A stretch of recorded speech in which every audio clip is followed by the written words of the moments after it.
Assalamu алейкум, урматтуу телекөрүүчүлөр, кутмандуу кечиңиздер менен интеллектуалдар, айымдар жана мырзалар. Бүгүн 26 июль 2026 жыл. Элтерде Билерман Ордо жайкы сериялар жана 8-тур.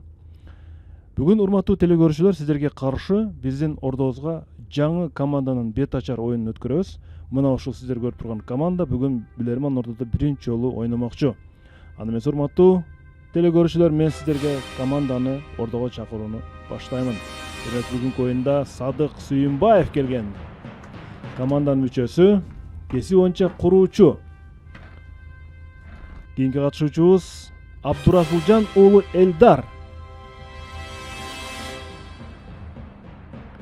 Мамлекеттик жана муниципалдык кызмат адистигин аяктаган. Үчүнчү катышуучубуз Төрө уулу Султан. Кесип боюнча дизайнер жана архитектор. Төртүнчү катышуучубуз Жаңыбай уулу Кубаныч. Кесип боюнча юрист. Бешинчи катышуучубуз Үсөн Кадыров. Финансист кесибин аяктаган, финансы жана экономика адистиги боюнча кесиптин ээси жана бүгүнкү команданын капитаны Урмат Асанов. Мамлекеттик жана муниципалдык кызмат адистигин аяктаган. Мына ушул команда, урматтуу телекөрүүчүлөр, бүгүн сиздерге каршы оюн жүргүзөт.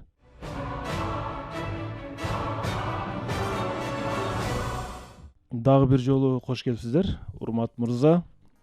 Мына бүгүн сиздер биринчи жолу биздин студиябызда отурасыздар. Команда оюнга даярбы?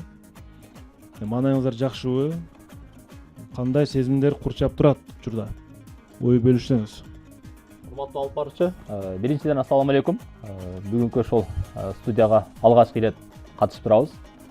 Маанайлар абдан жакшы, буюрса даярдык деле жаман эмес. Буюрса жакшы аракет кылабыз деген ойдобуз. Командага анда бир ийгиликтерди каалайбыз. Мен ойлойм, команда буга чейин биздин Билерман квиз оюндарына катышып жүргөн бир топ тажрыйбасы бар деп ойлойбуз. Электрондук даректерибиз Билерман Ордо, бул Facebook'та баракчабыз, Билерман Чекит ТВ күчүкчө mail чекит.ру биздин электрондук дарегибиз жана Instagram'да Билерман астын-сызыкча Ордо. Биздин башкы өнөктөштөр булар Барбол кондитерик фабрикасы. Барбол адал татуу дайыма жаңы гана сиздерге жакшы маанай жана ийгиликтерди каалайт. Дагы бир өнөктөшүбүз бул Таев костюм дүкөнү сиздерге жана телекөрүүчүлөргө ийгиликтерди каалайт. Биринчи раундга старт беребиз. Биринчи раунд. Демек, урматтуу команда, урматтуу телекөрүүчүлөр, кайсы суроого келет биринчи раунд? Биз аны азыр билебиз.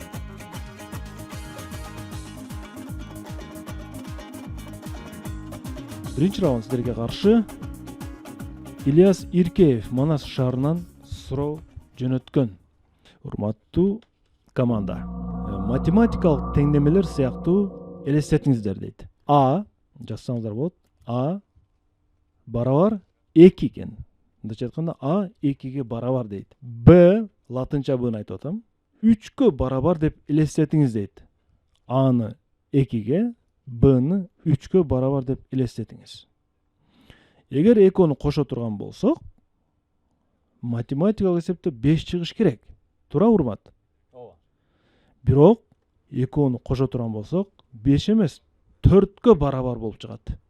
Урматтуу билермандар, бул кандайча 4 болуп калышы мүмкүн, же бул эмненин көрсөткүчү?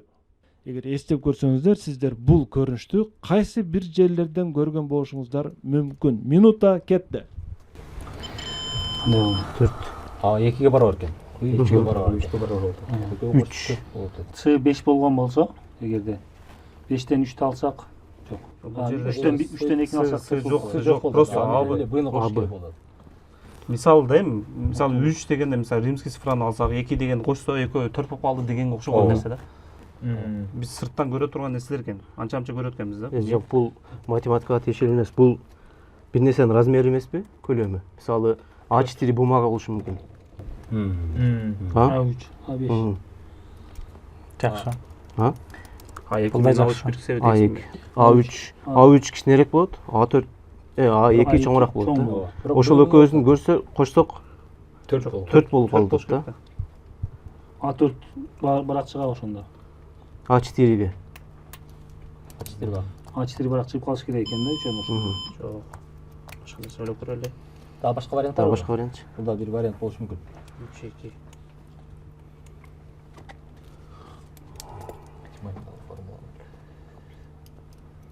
Ушул Жакшы мисал болду ушул. теңдештирүү деп атат да бул жерде. Теңдештир. Теңдештиргенде 2 2 2 3 1 бар 4 А2 2 2 бут эмес.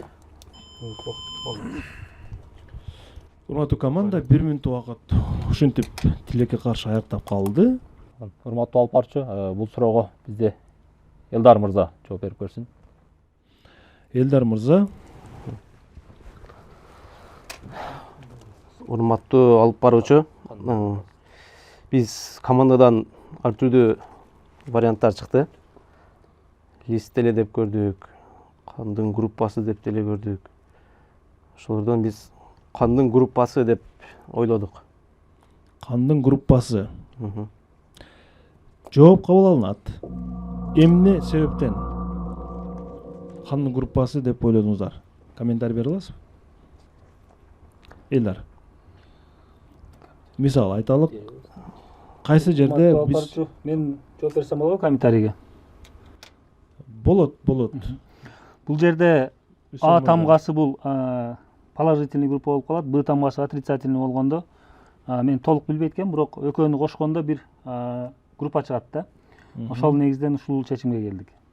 Бул менимче минуттан эң акыркы секундаларында келди мындай пикир. Ошондой болуп калды. Талкууда Бул нерсе жок эле ооба. баракча жөнүндө айтып аттыңар, А4, А3 депчи. A жана B же болбосо A, B бул 4-чү группада кандын көрсөткүчү. Жооп туура азаматтар. Азаматтар, жаман эмес. Биринчи раундда команда өзүнүн пайдасына биринчи эсепти ачты. Ойнулганда экинчи раунд. Экинчи раунд.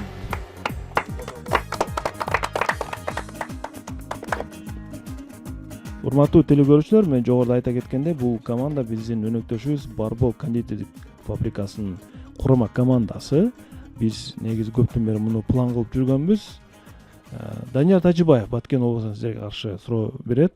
Данияр Тажибаевдин суроосун окуп берем азыр, урматтуу телекөрүүчүлөр. Мына кеч жакында дүйнөлүк футбол чемпионаты соңуна чыкты, Мундиаль. Кечегиде финалдык оюнда бир кызыктай бир картина байкалды да. Эмне үчүн дегенде 1816-жылдары Аргентина Испаниянын карамагында болгон 16-жылга чейин. Караңыздар, колонизаторлук саясат кетип атат да. Ошо 1816-жылдан кийин Испаниянын карамагынан чыгып, өзүнүн көз карандысыз мамлекет деп жарыялаган Аргентина. Караңыздар, кечегиде кожоюндар менен ойноду да, формалдык түрдөчү. 1833-жылы Англия Аргентинага тийиштүү болгон Мальвина аралын басып алат. 1966-жылы бир белгилүү окуя болуп, аргентиналыктар англиялыктарды уурулукка айыпташат. Ошол жерде, ошол окуяда Мальвина аралын тартып алып атпайбы? Эми силерге суроо. 1966-жылы эмне болгон эле жана Аргентина Англияны эмне үчүн айыптады? Кайсы окуя жөнүндө сөз кетип жатат? Минута кетти. 66-жылы нёгон. 1966. Олимпиада оюндарында Жок, олимпиада тиешеси жок. Политика болуп калат. Бул политика болуп. Саясатка тийиштүү. Бул жерде баягы Марадона гол менен ойногон 1966 эмеспи? Бул жерде ойногон атат да. Алар гол менен ойноп, эме финалда урулуп кетишкен да. Англия менен ойногон урулук болгон. Финалда Англия менен ойноп калган. Англия менен финалда эмес, балким финалдадыр.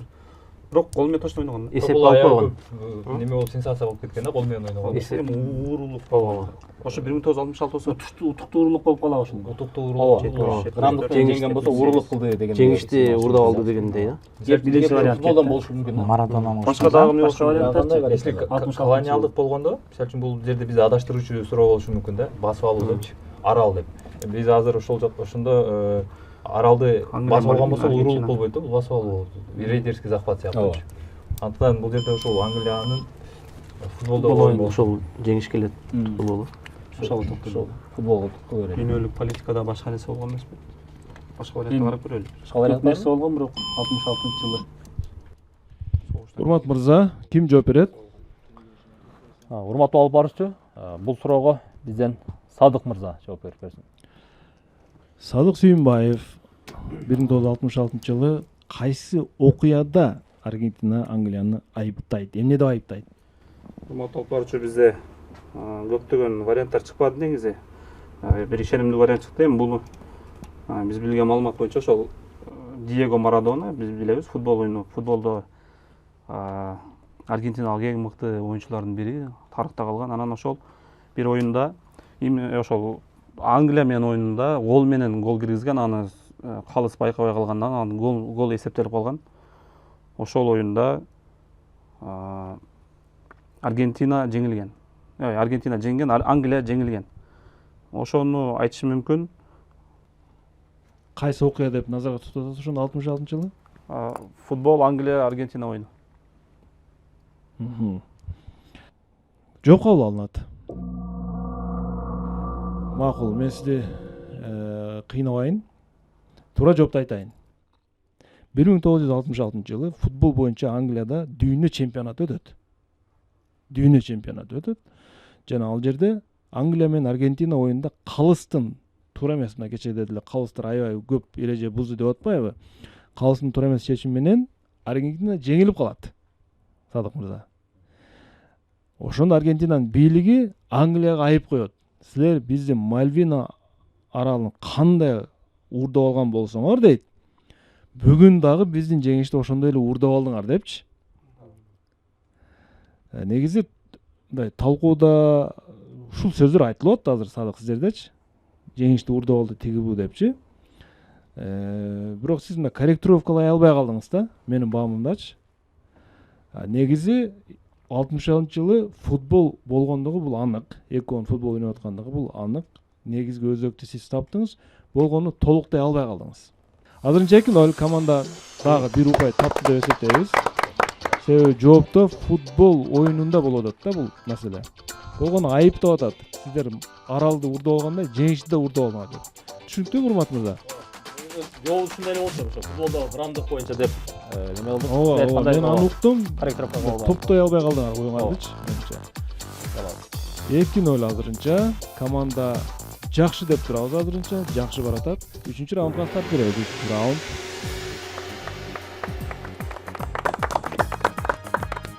Урмат мырза, демек сиз мамлекет жана муниципалдык кызмат адисин аяктан болсоңуз, Барболго кайсы тагдыр менен келип калдыңыз жана канча жылдан бери иштеп жатасыз, ким болуп? Урматтуу алып баруучу, мен азыр зам директор болуп иштеп жатам бул учурда. Учурда баш директордун орун басары, Ооба. 2022-жылы келип калгам бул жака. Негизи ага чейин банк тармагында иштейт болчумун. Ал жакта да жумушум аябай жакшы болчу. Болгону ошол банк кредит тармагынан чыгып, ошол адал бир кесипти тандайын деген ниет менен ошол Барболго келип калдым. Жакшы, Мирлан Жокоев Токмок шаарына силерге каршы суроо берет. Суроого келебиз анда. Урматтуу билермандар, эми бүгүн сиздер билерман ордудо отургандан кийин билермандар деп кайрылабыз. Көчмөндөр цивилизациясы өзүнүн доорунда көптөгөн маалыматтарды калтырып кетти. Биз этап менен кандайдыр бир иш-чараларда көчмөндөр тууралуу маалыматтарды алып келебиз буга чейин. Дагы бир тобун ала элекпиз дегендей. Мисалы, байыркы көчмөндөр жашоосунда мал жандык бул жашоонун негизи катары эсептелген. Туурабы? Айрым урууларда жандыктын ушул түрү ал уруунун статусун дагы аныктап турган. Анын саны канчалык көп болсо, ошончолук ал уруунун даражасы бийик болуп турган. сиздерге суроо. Кайсы жаныбардын түрү жөнүндө сөз кетип жатат? Минута кетти. Жылкы болушу мүмкүн. Себеби канча жылкы көп болсо аскер ошончолук көп болду дегендей болушу мүмкүн. Малжан бугу бакпайт да. ооба жылкы болушу мүмкүн, кой болушу Дагы кандай вариант бар? кой болушу да Биринчи ошол келет анан. Араптардын төлөрү да болушу мүмкүн. Араптардын төлөрү. Кызыл төө деп келет бирок эң кымбаты деп. кыргыздар илгертен баягы Көчмөндөрдө тулпарга жакшы кызыккан, анан сулуу аялга кызыккан да. Бул тарыхый чыгармалардан да окуп келгенбиз. Адамдын канаты деп анан атка каршы статуска дагы ат байланган да. Ал биринчи келе турган вариант. Башка бул вариант биринчи бул көчмөндөрдө койда болушу мүмкүнбү? жок, көчмөндөрдө көбүнчө мисалы төндө эле иштетишкен да, көчкөндө. Бирок батырдын атына көп көңүл бурушкан да. аттан Батыр чыгайлы. атсыз неме болуп калган. көчмөнгө келсек, эгер ошондо ат болуп калат. Себеби көчмөн жашоосунда атсыз жашоосу мындай элестетип Көчмөндөргө тойлордо кирген да. Типтөрдө Дагы варианттар Көп бар. болгон нерсе бар. Балким чакчакатар иттер деле болушу мүмкүн. Эчки ит болушу мүмкүн. ит болушу мүмкүн эмес го. Статусуна статуска көбүнесе ошо ат жылкы да. Жылкыларга токтолгойлан да. Атка жакшы. Урмат мырза, убакыт бүттү. Ким жооп берет? Урматтуу алып баруучу, бул суроого бизден командадан Кубаныч мырза жооп берип көрсүн. Кубаныч мырза. Урматтуу алып баруучу, биз команда менен келишип, талкуудан кийин ушундай чечимге келдик. Негизи эле кыргыз эли дагы өзү көчмөн калк болобуз. Анан башка элдерде дагы негизи эле урунун статусуна дагы чоң таасир эткен мал жандыгы бул жылкы болгон. Күлүк аттар, тулпарлар. Жылкысы канчалык көп болсо, ошого жараша аскери, армиясы, анан авторитети азыркы тил менен айтканда статусу бийик болгон деп биз жылкы жаныбарына байладык. Жооп кабыл алынат. Бүгүнкү күндө деле мисалы үчүн кыргыздардын өзүн ала турган болсок, Кубаныч мырза, жылкыга каралабы же койго каралабы? Паланчанын паланча миң кою бар экен дейби же паланча үйүр жылкысы бар экен дейби? Кандай? Кайсыга басым жасалат учурда? Учурда жылкыга басым. Учурда да жылкыгабы, Макул, мен эми сиздин оюңузду гана сурап коеюн дедим. Бирок кээде койго да койдун эсебине да каралат, мисалы үчүн, Кубаныч мырза. Паланча байдын паланча миң кою бар экен депчи. Илгери фараондор кулдардын саны менен мактанчу да, Урмат мырза. Менде паланча миң кул бар, тигиде мынча миң кул бар деп. Бүгүнкү күндө мал менен, да? Туура жоопту айтайын. Көчмөндөр айрым уруулар, эми бар эмес экен, айрым уруулар өздөрүнүн статусун жылкылардын санына карап аныктаган. Жок, туура. Эсеп 3-0. Команда дагы бир упай өзүнүн пайдасына тапты. Жаман эмес азырынча, жаман эмес. Урматтуу телекөрүүчүлөр, бүгүн жаңы команда бет ашар оюн өткөрүп жатат жана учурда 3-0 эсебинде алдыга барат. Оюн улантат 4-чү раунд. 4-чү раундга старт беребиз. Бизге суроо жөнөтүүнү уланта бериңиздер, урматтуу телекөрүүчүлөр. Ош шаары Алмек Татка көчөсү 330. Демек, Кадыров Үсөн мырза, өзүңүз тууралуу тааныштыра кетсеңиз, жашыңыз канчада? Негизи финансист экенсиз кесибиңиз боюнча. Болдучуда кайсы кызматты аркалайсыз? Жашым 33-тө. Кесибим финанс кредит болгон. Азыркы Барболдо иштеп жаткан жумушум бул кеңейтүү кызматынын башчысымын. Барболго келгениме 4-жылдан өтүп атат уже. Жакшы, азыркы жумушуңуз өзүңүзгө жагат. Албетте. Жакшы. Жабыланбек Саттаров Алабыка районунан сиздерге каршы суроо берет. Урматтуу билермандар, бул повесттин каарманы кайсы бир повесттин азыркы токтолуп атат. Асылбек дейт каарман. Досу Мыкты менен Фрунзеге окууга барат экен. Алар укуктануу факультетине документ тапшырышат. Тилекке каршы биринчи сынакта эле жыгылып калышат. Кийинки сынакка кирүүгө уруксат берилбейт. Буга нааразы болгон Мыкты Асылбек менен ректордун кабинетине кирет. Ректор биринчи сынак негизги сынак болгондуктан, эгер биринчи сынакта төмөн балл алып, кийинки сынактарда жогору балл алса дагы, кышкы сессияда баары бир жыгылып калаарын эскертет экөөсүнө. аларды кийинки жылга даярданып келүүсүн айтат. Эми сиздерге суроо. Асылбек биринчи сынакты, ошо кулап калган сынакты кайсыл предметтен тапшырган эле? Негизги сынак экен да. Мындан аз алып кийинки сынактан көп алсаңар дейт, баары бир кулайсыңар кышкы сессия дептир. Кайсы предметтен демек бул сынак тапшырган? Минута кетти. Урматтуу жооп бердим. Урматтуу алып барчы, кечиресиз. Мөөнөтүнөн мурда жооп берели деп чечтик. Жакшы. Ким жооп берет? Бул өзүм жооп бергенге аракет кылып көрөйүн. Бул адам болгум келет деген чыгармадан ошол Асылбек мыкты экөө, дос экөө сынакка орус тилинен тапшырып көрөт. Ошо орус тилинен алар жыгылып калгандыктан ректорго киргенде дагы ректор айтат: "Силерди азыр мен өткөргөнүмдөн деле пайда жок, кийин баары бир кышкы сынакта кулап каласыңар. Андан көрө ошол айылыңар барып кой жайыңарды, малыңарды кылга" деген таризде неме кылат, жолго салат. Сиз бул повестти окугансызбы? Ооба, бул неме чыгарманы окугам. Эң жакшы. Жооп туура 4-0. Азаматтар команда өзүнө дагы бир упай алып мөөнөтүнөн мурда алды жана 1 мүнөт үнөмдөп калды. Аны каалаган учурда команда пайдаланса болот. Оюн улантылат. 5-чи раундга старт беребиз. 5-чи раунд. Команда мүчөлөрү менен таанышуу кезеги, демек Кубаныч мырзага келди. Жаңбай Улуу Кубаныч, кесиби боюнча юрист. Кубаныч мырза, бул кесибиңиз менен сиз Барболдо иштейсизби же башка кызмат аркалайсызбы? Урматтуу алып баруучу, негизи Барболдо өзүмдүн кесибим боюнча иштебейм. Мен дагы ушул Үсөн Кадыровдун отделинде бөлүм башчысы болуп иштейм. Кеңейтүү кызматында. Демек сиз дагы мындайча айтканда пиар, маркетинг тарабында иштеп каласызбы ошондо? Туура. Ооба.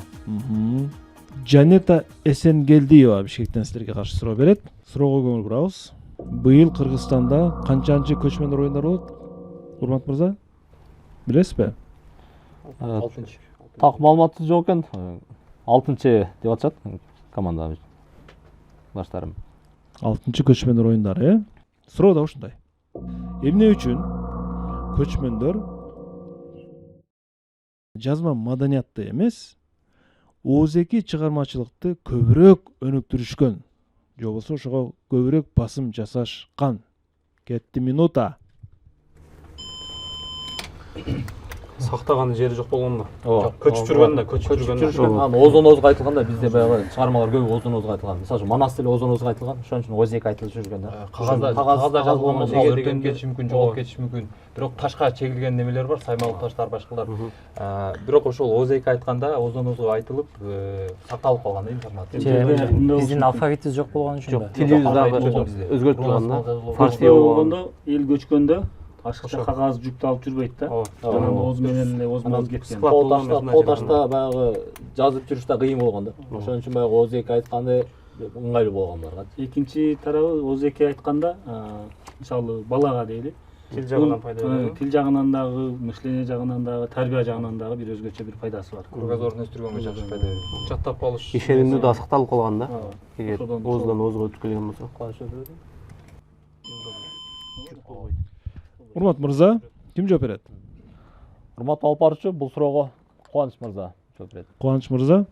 Урматтуу алып баруучу, биз команда менен кеңешип мындай чечимге келип отурабыз. Негизи эле көчмөн маданияты оседлый образда жашаган элдерге салыштырмалуу алар көчүп конуп жүргөндүгүнө байланыштуу ар дайым күнүмдүк турмушта колдонуучу каражаттары жеңил желпи тезден бир жерге алып кеткени ыңгайлуу болгон. Биздин боз үйлөрүбүз да ошондой. Анан ашыкча жүк болбосуна үчүн атайын библиотекаларга, китептерге жазып сактабай, озеки урпактан урпакка калтырып, озеки таризде калтырып кеткен деп айтайын деп атабыз.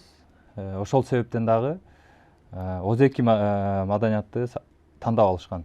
Тобу урпактан урпакка оңой өткөрүү үчүн. Жооп туура, азаматсыз. Алар көчүп конуп жүргөндүктөн жазуу булактарын сакталып калуу кепилдиги болгон эмес да. Демек команда 5-0 жетти. Бул өтө супер көрүнүш биринчи оюн үчүн. 6-чы раунд. Бул раунд команда үчүн акыркы жеңиш раунду болуп калабы же 5-1 болуп оюнлантылабы биз азыр көрөбүз. Кайсы суроого туш келгенине карап туруп, азыр ошону карап биз байкайбыз. Блиц раунд ойнойбуз. Блиц бул 3 суроо 20 секундадан. Демек команда толук курамда ойнойт азырынча. Команда эгер жогорку лигада болсо бир гана оюнчу менен мен ойноймун. Азырынча команда толук курамда ойнойт. Бирок 3 суроону табыш керек. Ошондо гана бир упай алат.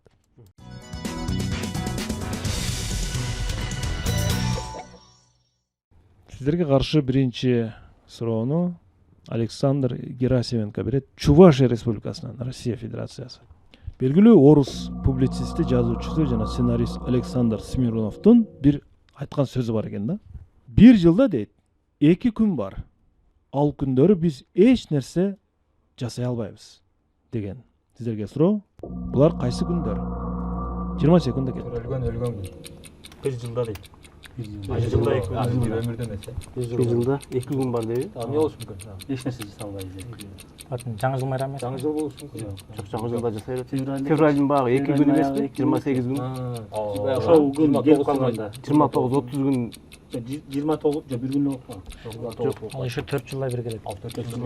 Ошол Bir жылда 2 күн бар. 2 күн бар. Туулган күнү болушу мүмкүн. жок эч нерсе Эч албайбыз. нерсе жасабайт экен. Иш кылбайт экен, а? Майрам. 20 секунда аяктады, урматтуу мырза. Ким жооп берет? Бул суроого Үсен мырза жооп берип көрсүн. Үсен мырза. 2 күн дейт. Так, биз командабыз менен кеңешкенде бул бир нече варианттар болду. Февраль айындагы же болбосо туулган күндөгү күндөр болуп талкууга салдык, бирок бул менин оюмча туура эмес болуп калат.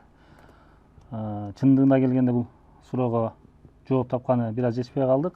Бирок өзүмдүн оюму айтып кетсем, ойдагы туура эмес болуп калды. Ойго жетпей калды. Кайсы 2 күн болуп калат ошондо? Өзүңүз оюңузду эле айтып бериңиз, балким туура чыгып калышы мүмкүн. Балким туура, эми мен аны бир нерсе дей албайм. Кесиптештерим жаңы жыл күнү деп дешти. Менимче ошол жаңы жыл күнү деп көрө береличи. Туура эмес болсо. 2 күн болгондо 31-биринчи число кандай бул? 2 күн деп атпайбы? Ооба, ошондой болуп калат. Эч нерсе аткарбайт. Жылда 2 күн болгондо жок, мындай болбой калат. Макул, мен эми бул Блиц, мен сиздин жооңузду кабыл ала берейин. Блиц негизи өзү тез ойнотулат турган раунд да. Жаңы жыл күндөрү деп атасыз, Ооба. Туура жооп. Бул кечеги күн. Өтүп кетти, эч нерсе кыла албайсыз. Дагы бир күн, бул эртеңки күн. Алда келе элек. Туурабы? Эч нерсе кыла албайбыз. Биз бүгүнкү күндө гана бир нерсе кыла алабыз да. Ай. Биринчи раунд ушул жерден токтоп калды, урматтуу команда. Оюн улантылат, бирок бир упай телекөрүүчү тарапка кетти. 5-1. Оюн кайрадан улантыла турган болду. 7-чи раундга старт берет. 7-чи раунд. 7-чи раунд. Сиздер кадимкимде түз алып алыпсыздар да, бай дем алыш күн депчи. Убакыттар деген ой менен эле ташып калып окшойт. Сиздер ишканаңыздарда 2 күн кадимкидей эле дем алыш урматтуу же 6 күн ишпи? Азыр 5-2 ооба. 5-2, 2 күн эс алуу ооба. Бехруз Бердалов Ташкент шаарынан сиздерге каршы суроо берет. Биздин ар дайым коет күйөрманыбыз. Урматтуу билермандар. Мурдагы доорлордо же илгерки убактарда дейбизби, өзбек элинде мурут тою деп аталган бир салтанат болгон экен. Мурут тою. Команданын мүчөлөрүнүн кимдин муруту бар? Жок, Жок. Бул иш-чара жигиттин чоң кишилеринин катарына кошулганын жана алар сыяктуу эле эмгек кылууга жөндөмдүү экенин символикалык түрдө мындай белгилеген да. Чоңоюп калыптыр дейт го бизде. Булар ошентип мурут тою деп койчу экен да. Өзбекстандык белгилүү бир этнографтын айтымында бул салтанат көбүнчө белгилүү бир айда пландаштырылган экен. Бир айда. Эми силерге суроо. Бул кайсы айда болушу мүмкүн бул салтанат? Минута кетти. Эрте жаз эмеспи? Эрте жазда болушу мүмкүн. Иш башталар маалында. Өзбекстанда күн ысык болот да. Күн ысык болгондо салкыныраак да болушу мүмкүн. Бул иштери киши болуп ишке кошулуп атат да. Чоңдордун арасында Иш башталарын көктөмдө башталардын алдында, иш башталардын алдында. Так башка вариант бар. Кайсыл айда деп атканда конкретика жок. Конкретный айда жок. Мартта болушу мүмкүн. Мартта. Жаз айлары, жаз айлары болот. Ноорузга болушу мүмкүн, например, Илгертенде. Ноорузда да жакшы көңүл буруп майрамдашат да. Баягы национальный оюндар менен кошкондо норуз айы болушу мүмкүн. Бул бир вариант. Эркектер үчүн болот. Дагы бар варианттар. Кандай варианттар бар да? Дагы кошумча. Садык кандай варианттар бар? Варианттар азырча жок. Мисалы үчүн кыш айларында десек, ал учурда иш деле кылышпайт. Бардык үйүнө кирип отурушат, эс алышат дегенде. Дагы бир вариант бар. Күз айларында Үйлөнүп калышы да мүмкүн. күздө да жыйынтер болот. Жок, үйлөнгөнгө чейинки боло турган эме да. Үйлөнгөн убактысы келгенин белгиси эмеспи? Жок. Бул ишке аралашкан, үйлөнгөнгө чейин Чоңоюп калды деп шайлаштырып атат. Бул балагат чагы да. Динге тиешеси жокпу? Рамазан айында деген. Динге тиешеси жок. Динде наоборот мурут коюшка каршы келип калат динге. Балким Урмат мырза, ким жооп берет бул суроого? Урматтуу алып баруучу, бул суроого Султан мырза. Жооп бериңиз. Урматтуу алып баруучу, биздин кесиптештердин арасында эки вариант болду. Бирөөсү эрте жаз деп айтылды. Экинчиси болсо кеч күз деп айтылды. Эрте жаз себеби бул убакытта көпчүлүк Орто Азия элдеринин арасында көпчүлүк элдер эрте жазда жыйын-теринге талай иштерине чыгышкан. Ошол себептен биз ушул эрте жаз убактысы деп белгиледик. Ошого токтолдук. Эрте жаз дегенде ошо март айы, күзгө чейинки аралык. Кайсыл айдан кайсы айга чейин? Ай дегенде биз бир ай назарда тутабыз да, 30 күндө. Мынау айдан мынау айга чейинки деп болжолдоо айта аласызбы? Бизде ошол жаз эрте келип дагы турат. Ошого биз февралдан мартка чейинки ай деп ойлойбуз. Февралдан мартка чейинки. Жооп кабыл алынат. Мисалы числосун айта аласызбы? Мынчанчы февралдан мынчанчы мартка чейин. Бир айлык мөөнөт. Себеби телекөрүүчү күнүнө чейин жазып коюптур. 20 февралдан 20 мартка чейин десек болот. Ноорузга чейинки 21 мартка чейин деп айтсак болот. Жооп кабыл алынат. Мындай математиктерди каяктан тапкансыздар? Мен таң калганым, бул жерде өзбек туугандарда бул ай өзүнчө аталыш менен аталат экен. Мен бул аталышты ачыгын айтайын, буга чейин укпапмын. Султан мырза, сиз уккансызбы? Ооба, биз мисалы жаз дей турган болсок, алар жазды бахар дейт, ал эми жайды алар жаз дейт.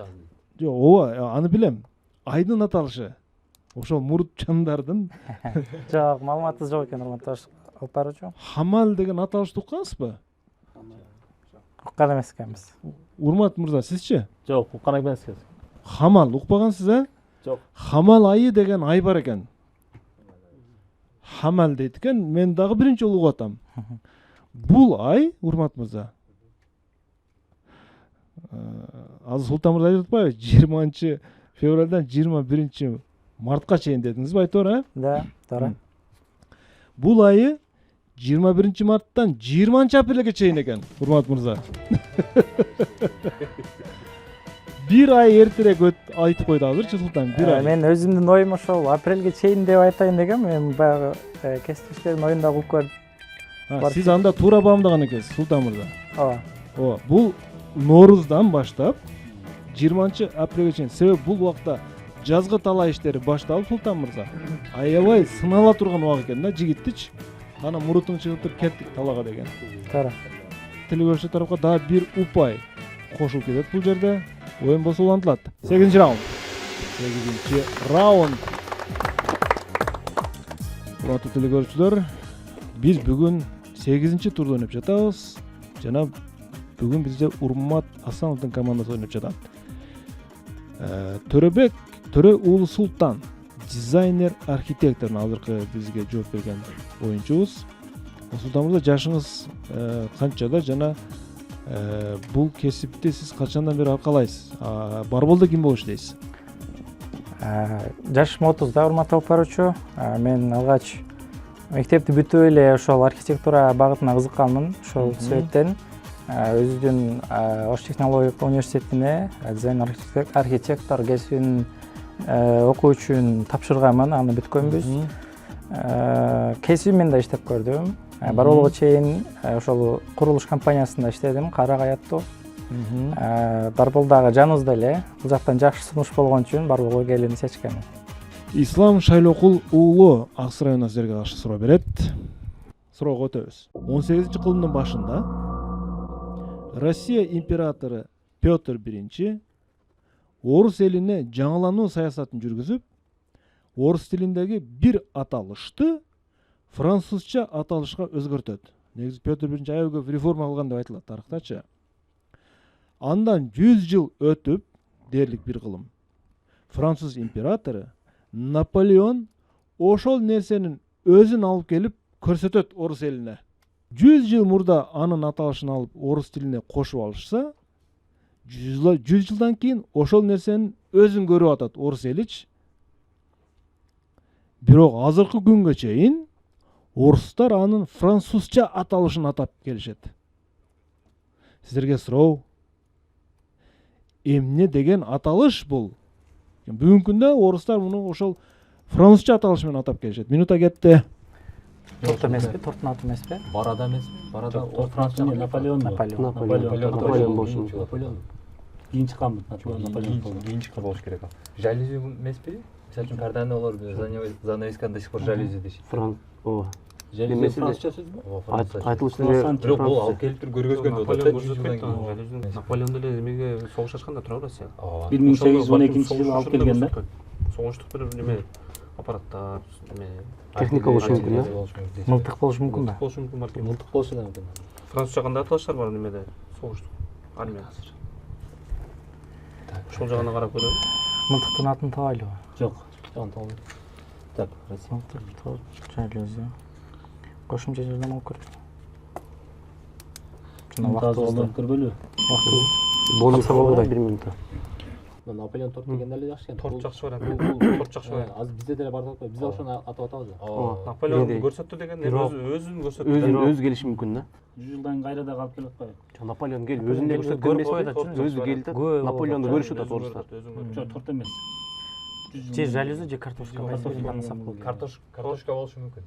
Урмат мырза, Урматтуу алып баруучу, бул суроого бизден Садык мырза жооп берип көрсүн.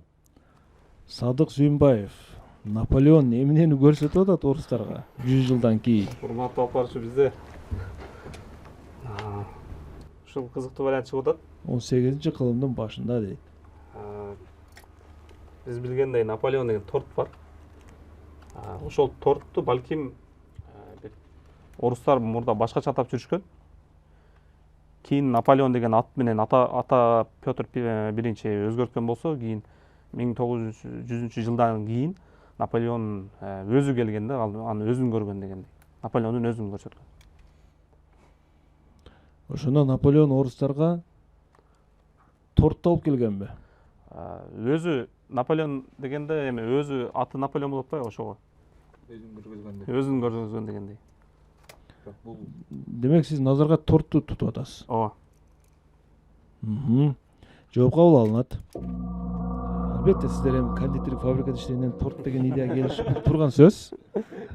Андан башка вариант буга мен таң калбайм. Болушу мүмкүн. Себеби Наполеон деген чындыгында эле торт бар. Бирок Наполеондун оюна ошол кезде торт келди бекен деген суроо туулат. Туура жооп бул бүгүнкү күндө баарыбыз көпчүлүк мамлекеттердин күчү катары саналган армия деген сөз. Армия бул французча сөз. орустар өздөрү мурда войска деп аталып, войска деп эле келген да, урматтуу команда. Войска, наши войска деп элечи.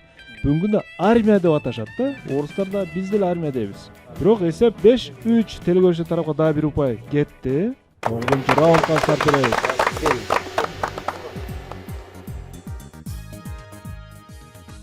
Садык Сүйүнбаев. Куруучу кесибин аяктапсыз. Бар болду учурда кайсы кызматты аркалайсыз, Садык мырза? Бар болду азыр фирмалуу дүкөндөр боюнча жайылтуу кызматы. Канча убакыттан бери иштейсиз? 5 жыл болуп калды. 5 жыл, Мирлан Абдыразаков Бишкек шаарынан силерге каршы суроо берет. Көңүл бурабыз суроого.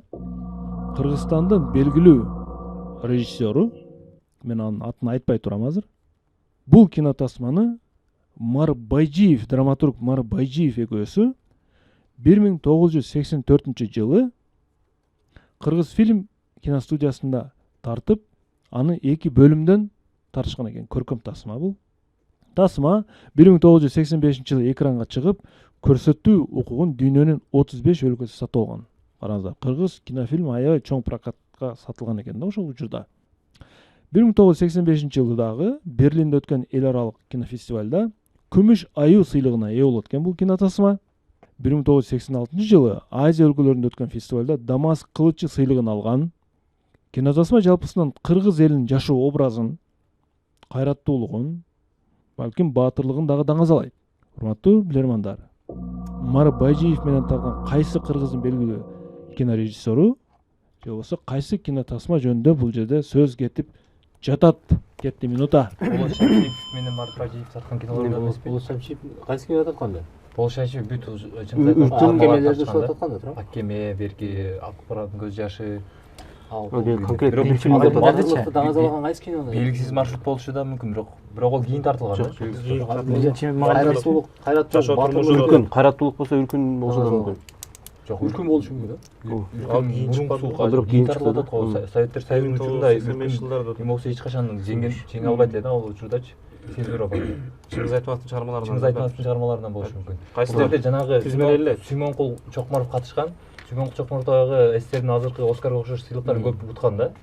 Ошол жерде баягы эң мыкты эркектин ролу деп Кызыл алма дагы бир немелерде тартылган. Варианттарды айтып берели. Ак кеме болду, Ак Буран көз жашы. Кызыл алма там. Дагы кайсы? Жамиля дагы бар белесиз, ошондо тартылган болчу. Жашоо турмушу, баатырлыгы чагылдырыш керек болду. Маңкуртчу. Бетме-бет келген, Исмайыл. Дагычы. Маңкуртта Бетме-бет да болушу мүмкүн да? Маңкурт. Биринчи мугалимчи. Акбара. Биринчи мугалим да бар. Биринчи мугалим. Бирок булардын ичинен кайсысын тандайсыз? Ошонун ичинен бирөөсүн тандайлы. аз көбүрөөк. Азыр Батырлыгы режиссерду Болот Шамшиевке тартылдыкпы? Бул 35 өлкөдө көрсөткөнгө эме деп атат. Жок, кино кайсыл болду ошол? Кайсы кино? Батырлыкты, кайраттуулукту. Урмат мырза, Урматтуу алып баруучу, бул суроого бизден Кубаныч мырза жооп берип берсин. Кубаныч мырза. Урматтуу алып баруучу, негизи бул тасма жанагы кыргыз кереметин көргөзгөн бир тасмалардын бири окшойт деп турабыз. Байжиев менен кошо тарткан режиссер Болот Шамшиев болушу мүмкүн деп турабыз. Анан кыргыз элинин баатырлыгын, айкөлдүгүн, жашоо турмушун чагылдырган тасма деп биз Кожо жаш чыгармасын тартылган, экрандаштырылган тасманы деп токтолуп атабыз. Ал жерде дагы ошо Кожо жаш өзүнүн айылын багып, баатырлык көргөзүп, бүтүндөй бир айылды багып турганын көргөзгөн. Туура жооп. Бул кинонун режиссеру Болот Шамшиев эмес, Төлмүш Океев. Бирок чындыгында бул ак эл бирсин тукуму Кожо жаш. Кожо жаш кино тасмасы жөнүндө сөз кетти. Жана команда бул раундду өзүнүн пайдасына чечип, 6-3 эсебинде бет ачар оюнунда жеңишке жетишти. Куттуктайбыз команданы. Мына урматтуу телекөрүүчүлөр, биздин бүгүнкү оюндагы команданын жеңиши менен соңуна чыкты. Суроолор абдан жакшы, кызык түзүлүптүр. Кээ бир суроолордун туура жообун тапсак деле, бирок айтканда баягы ката варианттарды айтып алган учурларыбыз болду. Булар бизге кийинкиге буюрса чоң сабак болот деп ойлойбуз буюрса.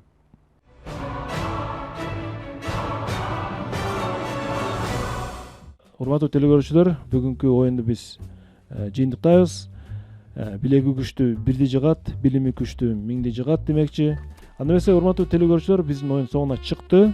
Бардык тараптарга каршы билдиребиз. Өнөктөштөргө чоң рахмат. Барболго жана Таев Касимовска, режиссерлук техникалык топко дагы рахмат. Кайрадан көрүшкөнчө аман болуңуздар, жакшы көрүшөлү. Көрүшкөнчө.